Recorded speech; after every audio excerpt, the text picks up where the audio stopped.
जो परमेश्वर का जन, चाहे वो प्रभु का दास हो चाहे प्रभु की दासी हो, दोनों बात सुनना, ये केवल एक व्यक्ति पे लागू नहीं होता है, ये दासों पे भी लागू होता है और दासियों पे भी लागू होता है।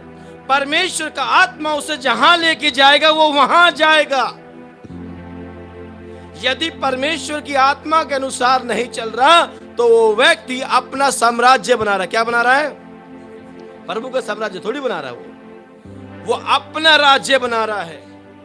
और जैसी पवित्र आत्मा ने उसे बोला, उसने समय नहीं लगाया, वो दौड़ा चला गया। उसके अंदर कितना साहस था कि रथ को पीछा किया उसने। रथ कितनी तेज चलते हैं, कितनी तेज चलते हैं। वो दौड़े चला गया और दौड़े जा रहा है, और उसके अंदर एक वित्त मंत्री है। क्या है? वित्त मंत्री, समझते ना? वो वित्त मंत्री बैठा हुआ है उसके अंदर, और वो यशायाह नबी की पुस्तक को पढ़ रहा है।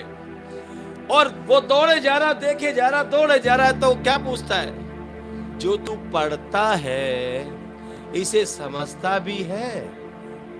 उस व्यक्ति ने अपनी गलती को, अपनी सच्चाई को स्वीकार किया। क्या बोला? जब तक कोई ना समझाए तो कोई कैसे समझे। उसने ये नहीं कहा साहब मैं तो प्रार्थना में जाता हूँ, प्रार्थना में से आता हूँ, सब जानता हूँ मैं, ये पूरा शास्त्र मेरे सब कुछ आता है मुझे। आज असंख्य लोग ऐसे हैं, असंख्य लोग ऐसे ही कहते सब कुछ आता है मुझे। साहब ये समुंदर है, पूरी उम्र चली जाएगी, तुम मिट्टी में भी चले जाओगे, इसे नहीं पूरा समझ पाओगे। ध्यान रखना, आपकी जरूरत के अनुसार आपको परमेश्वर समझाता रहेगा। ध्यान रखना, जरूरत के अनुसार आपको समझाता रहेगा। सारा भेद परमेश्वर, सारी बातें एक व्यक्ति पे प्रकट नहीं करता है। इसीलिए ये शरीर थोड़ा थोड़ा थोड़ा थोड़ा ऐसे लिखा है यशायाह के अंदर, थोड़ा आप पे प्रकट करेगा, थोड़ा इन पे प्रकट करेगा। हालेलुया। और उसने अनुमति दे दी कि रथ में सवार हो जाओ। अब वो रथ में जब बैठ गया, फिलिप पवित्र आत्मा से भरा हुआ व्यक्ति है, और पवित्र आत्मा से भरा हुआ व्यक्ति उसे क्या समझा रहा है? अच्छे से समझा रहा है। अब उसके अंदर ही पवित्र आत्मा क्या कर रही है? काम कर रही है। जब पवित्र आत्मा काम करने लगी तो क्या बोलता है? अब मुझे बपतिस्मा लेने से कौन रोक सकता है? तो क्या बोलता है?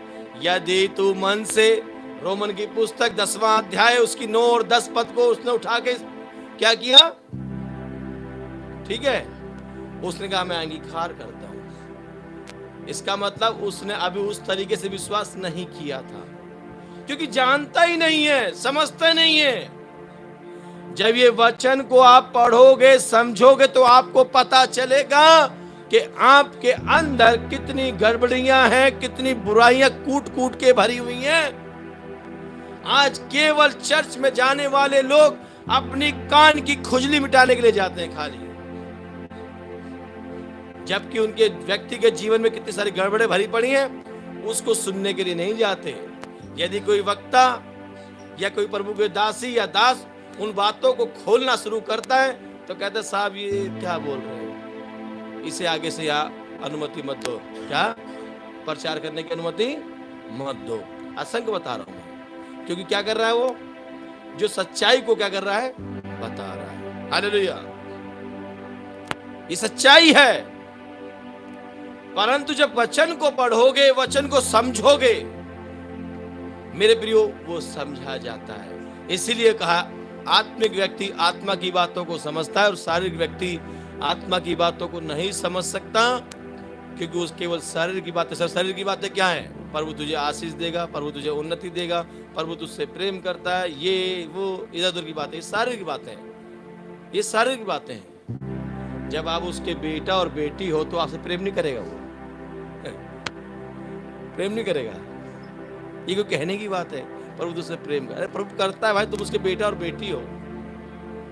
और जब बेटा बेटी हो तो सारी चीजें आपकी हैं, इसमें कौन सी बड़ी बात है? प्रभु तुझे धन देगा तो, अरे जब उसके बेटा बेटी बन गए आप, तो जो भी उसकी विरासत के अंदर उसमें तुम्हें कुछ बचाएगा, सब कुछ देगा। मगर लोग ये नहीं बताते उस विरासत को पाने के लिए आपको क्या करना होगा। ये तो बता दिया, परंतु उस विरासत को पाने के लिए आपके अंदर कौन सी योग्यता होनी चाहिए कि आपको तभी विरासत को क्या होगे? प्राप्त करोगे। विरासत प्राप्त